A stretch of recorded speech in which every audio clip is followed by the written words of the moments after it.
Well, first things first, I want to apologize to everyone. I did mention in the end of the last episode that I was going to do a review three events in this particular one, but however, due to the circumstances, I was unable to fulfill doing three. Um, Basically, if you guys want to know what prompted me not to do this, I took my time because apparently I went to see the brand new Batman film. I'm not making excuses. I realized I was not able to complete exactly my plan.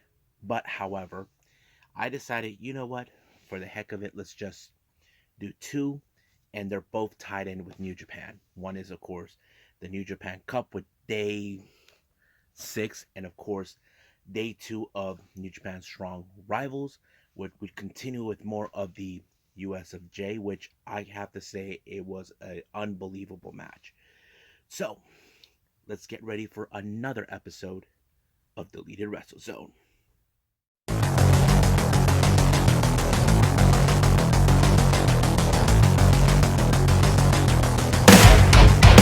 Are you ready? Get up, get up! Get up, get up! Get up, get up! Get up, get up! Get up, get up! Get up, get up!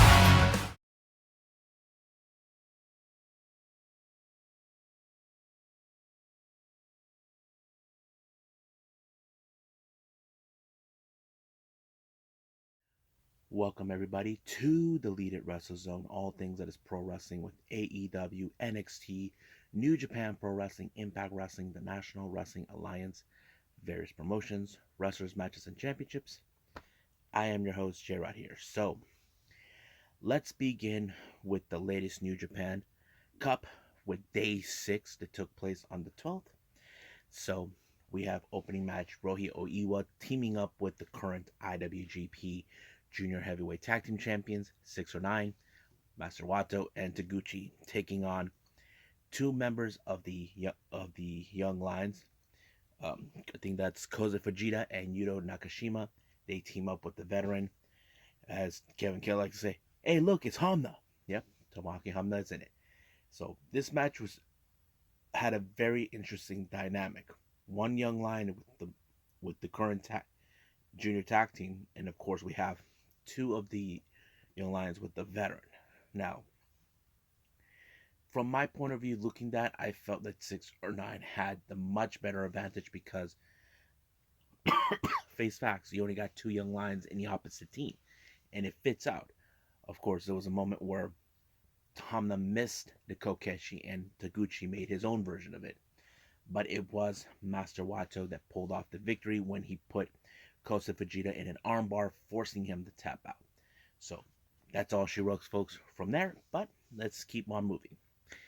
Next up, we got Bullet Club consistent of Ghetto, Chase Owens, and Balak Fale taking on Yo, Tiger Mask, and Hiroshi Tanahashi. Now keep in mind, Tanahashi already defeated Fale in the second round, but in the following event, we're going to see Chase take on Tiger Mask. But of course, Ghetto had his history with Tiger Mask, tried to humiliate him, but in no avail. But it was Tanahashi who picked up the victory when he pinned Ghetto. So Ghetto was the weakest link of the group, despite that he hardly wrestles. He's more of the manager type. So that's how it plays out. But however, we will see what's going to take place in the New Japan Cup when Chase Owens faces Tiger Mask. Next up, the endless rivalry between House of Torture and Chaos. We have, for the House of Torture, Dick Togo, Yujiro Takahashi, and Evil taking on Chaos, Yoshihashi, and Hiroki Goto, the current IWGP Heavyweight Tag Team Champions, along with the IWGP World Heavyweight Champion, the Rainmaker, Kaguchika Okada. So basically, you got three of the top champions right now in the same roof taking on House of Torture, who are 2/3 of them are in fact the net 6-man Never Open Weight champions, while Evil is the Never Open Weight champion. So you can tell that this match there would have been a lot of cheating, but however, it was Yoshihashi who pulled off the butterfly effect onto Dick Togo, since Dick Togo has been much of the weaker link in the group, so it allowed them for a very solid victory. Next up, we got LIJ's Bushi, Shingo Tagagi, Tetsuya Naito, and Hiromu Takahashi taking on Suzuki-gun members Taka Michinoku, Desperado, Taichi, and Minoru Suzuki. However, Hiromu, he's a bit of a nut job. Basically, he know right now for the next day of the New Japan Cup, he's going to face against uh, Suzuki. If you guys remember, Suzuki used to be his instructor who used to beat the crap out of him. Basically, he wants to show him he still has a lot of guts. But however, I don't think that implies because it was Shingo Tagagi who pulled off Made in Japan on to Taka Michinoku, allowing for them to win. So basically, however, Desperado was targeted right after the match by none other than House of Torture Show. Show, as you know, has been trying to make his elevation to step up more in the junior heavyweight division. Now we know he's been uh, ju- junior heavyweight tag team champion, but however now he wants to step up his game by challenging Desperado. Now he would have come out on a microphone telling him, "I want a title shot," but no, he wants to send a assault message saying to him, "My turn," just like that. But that's how Show is. He doesn't feel compelled to speak his mind and say, "I want a challenge." Now now the last four matches are part of the second round of the New Japan Cup. First match, this is a Suzuki-gun showdown. We have Doiki and Zack Sabre Jr. Now keep in mind, this is a very interesting match. Now, Zack Sabre Jr., in the last time we did this, he wasn't too compelled to trust Doiki because he was his opponent. But this time, I have to say, Doiki put up a hell of a fight. Now, he has been one of those wrestlers that we know he could pick up a very good, impressive win. But when it comes to a guy like Zack Sabre Jr., who's been dubbed as the technical wizard or the master dickhead, however he wants to be called, you know his submission techniques are in fact more impressive. But he did save one in his arsenal that allowed him to win the match. And of course, he did show Doiki some respect after he beat him. So, however, his opponent that he may face the next time will be none other than the Great Khan, which is going to be great. But however, as you know, if you were Zack Sabre Jr., you know for a fact you will be watching that match. His match, Great Khan's match, was next against none other than Bullet Club's Taiji Ishimori. Now, Taiji Ishimori has been very impressive. Now, keep in mind, Ishimori is a junior heavyweight contender. Great Khan is a heavyweight, but we know for a fact that Taichi has able to overcome heavyweight contenders. This is not his first rodeo, but he was able to beat Great Khan the last time. But that was only in tag teams. But this is one on one. Now you can look at it this way: can Taiji Shimuri actually pull it off? That is a good question. But however, the aggressiveness of and powerness of the Great Khan when he pulled the Dominator on him, it proved it was just too much for Ishimori to proceed. Now, speaking of the United Empire, Will Ospreay was set to face against Bullet Club El Fantasma. Now, there's a bit of history between those two. It was Will Ospreay that brought El Fantasma, but he was later recruited to join the Bullet Club. So even though El Fantasma, this would be one of those matches you know for a fact that it could be a good moment for him. However, it was not enough until Will Ospreay pulled up the hidden blade onto him, allowing himself to win a very good victory. But however, can't Will Ospreay will be able to win back-to-back New Japan Cup victories? Well, we'll see what that day comes. Now, our main event, the third member of the United Empire, Aaron Henare, takes on the Cold Skull himself and the current IWGP United States Champion, Sonata. Now, you know for a fact this was going to be a good match. Henare, who's been on a tear ever since he joined um, the United Empire last year, he is determined to win and proceed more. Now, it's past he was only able to go through the first round, but beyond that he was unable. But Will this change? Or will Sonata, on the other hand, win this one? Well, however, he did pull off the infamous moonsault that allowed him to win. So Sonata advances. I can't wait to see who he will be challenging with. So that's pretty much it right now. So let's move on with New Japan Strong.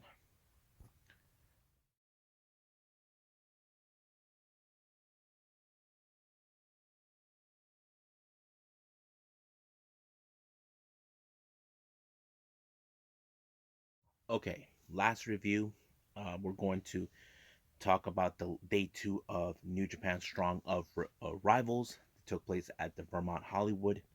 Opening match, we have LA Dojo Young Lion Kevin Knight to take on the young gun himself, Hikuleo of the Bullet Club. Now, we know that Kevin Knight has been sharpening on his skills recently. As you know, young lions are limited to whatever moves they are implied. But however, he will put those moves to the test when it comes to a guy like Hikuleo.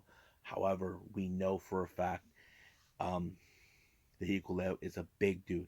But the one thing I'm still surprised, yet to hear from Hikuleo what he thought about what happened to his brothers. I'm talking about Tama Tonga and Tongaloa. But I'm going to assume we will get to that soon enough.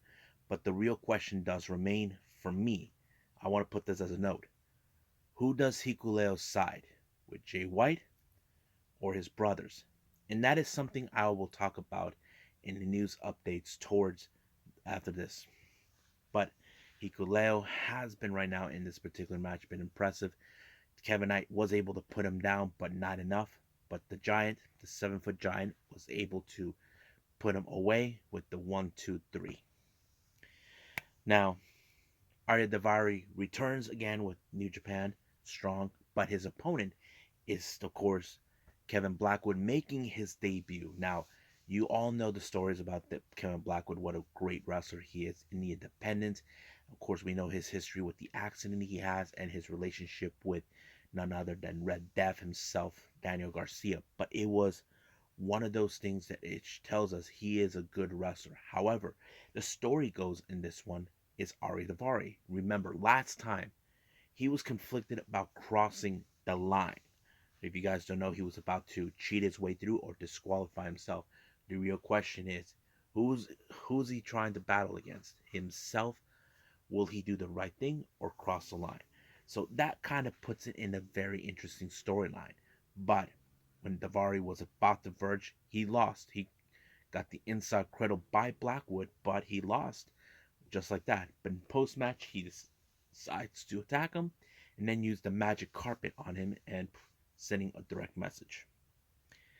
Now, our main event is none other than the US of J Open Challenge. We have leader of the Bullet Club, Jay White, taking on his mystery opponent, and that mystery is none other than Swerve himself, folks. Yes, the Swerve made his debut. I thought it was great. I enjoyed this match.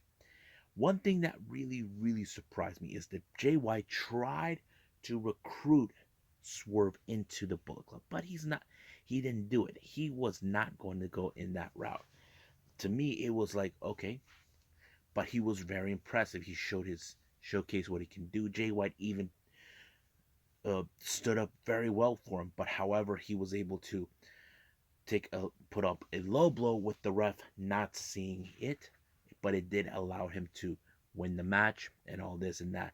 But now the real question remains after winning against the Swerve, who is next? Who will be challenging, or where will Jay White make his challenge appearance? Well, that is a very good question. So practically that's what I got for now. But right now I think we're going to do some 2 news updates that I want to put out for all of you.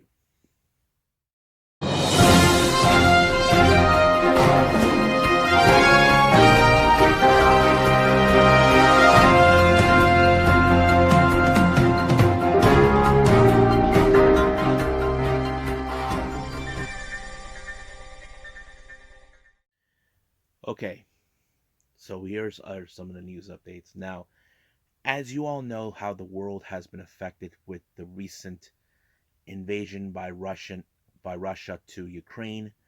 Apparently, in the pro wrestling world, amongst us is Leyla Hirsch. Now, if you've been aware of her past, she was a Russian born, raised here in the United States with her twin sister at the age of 8. She is a naturalized U.S. citizen. However, recently, since the war broke down, people did not notice that she was wearing Russian colors at Revolution. And people think that this whole thing of her heel turn was because of what goes on. But Leyla Hirsch did verified that her turn to become heel was already been in the top of discussions with Tony Khan and all this other stuff. However, she was being trolled over because of her Russian status, but she did state it she is a pro Ukrainian because apparently she does not appreciate what her country said. But this is her statement towards what's been going on. I want to make something very clear. I stand with Ukraine 100%. My heart breaks for its citizens who are suffering at the hands of Vladimir Putin. I was born in Russia. I came to the US at 8 years of age and became an American citizen. I cannot change my heritage any more than any other citizen can change theirs. The mere fact I was born in Russia doesn't mean I support this brutal dictator. Everyone who would ever suggest such thing is simply wrong, plain and simple. So yes, folks. Now, Leyla Hirsch has been feeling conflicted over this. Now, keep in mind, she may be Russian, but does she support Putin's actions towards Ukraine? The answer to that is no. It's plain and simple. I know she's hurt and saddened what her countrymen are doing right now. We all know what's been going on. I have to say, I gave Leyla Hirsch a lot of credit. Try to tell people, no, I'm not supporting Putin. So that kind of tells us she may be Russian, but it will not change the fact. But she can have a state of opinion towards what's been going on at the Ukrainian war. Now, our next update, this was already been told in New Japan during the New Japan Cup recently. Uh, Chris, who is one of the English commentators, did an interview with Tama Tonga. As you know, Tama Tonga is now currently back in Japan. However, the real state of mind goes, how does he feel now? Because, as you know, it appears that many of the Bullet Club brethren will probably side with Jay. Now, there is one question that apparently I did have the point. I mentioned Hikuleo before. I feel that Hikuleo may have to give an answer towards what happened to his brothers. But there is another family member I'm talking about, and that is Balak Fale. If you guys notice, Balak Fale is Tama Tonga and Tongaloa and Hikuleo's cousin. So that kind of puts us in that very question. So, what does he think of it? How would he react seeing Tama come back after he was being kicked out by Jay White while he's in the United States? The interview, you guys can see it on the NJPW 1972. Not the man. It's right there. You can see it on the news column. In the news, it's right there. You can hear whatever questions. So basically, he gave his train of thought about Jay White's betrayal, what he did, and all this and that. It's a pretty good, interesting article to read. So I'll see if I can try to put a link of that into the description below so you guys can take a look at it because it's very interesting stuff to read about. So that's pretty much it I'm going to put out for all of you. So I think right now, I think it's time for me to call it a day. Well, I hope everybody enjoys this episode. Again, I apologize. The third review I was planning on throwing was, of course, House of Glory's Salvation that took place on the 11th of this month of March. I will put those up sooner. I will review that as soon as I can. However, there are other wrestlings that I forgot. I'm talking about GCW, Warrior Wrestling 20. That's going to be separate. However, there is going to be another two review episode. This one's going to feature Choco Pro 209, and of course, day 7th of the New Japan Cup. I'm very excited to see what takes place, who is going to advance from the second rounds of the New Japan Cup. And of course, I can't wait to see Tama Tonga. But the real question is, how would this now affect him when he faces against a member of Bullet Club, but someone he cannot trust? I'm talking about none other than Evil himself. So, like I said, it's going to be a slobber knocker of a match, as JR would say it, but let's just wait. But for now, I'll see you guys in the next DWZ time, same DWZ channel. I must bid all of you adieu. So, goodbye. And have a nice day. Bang.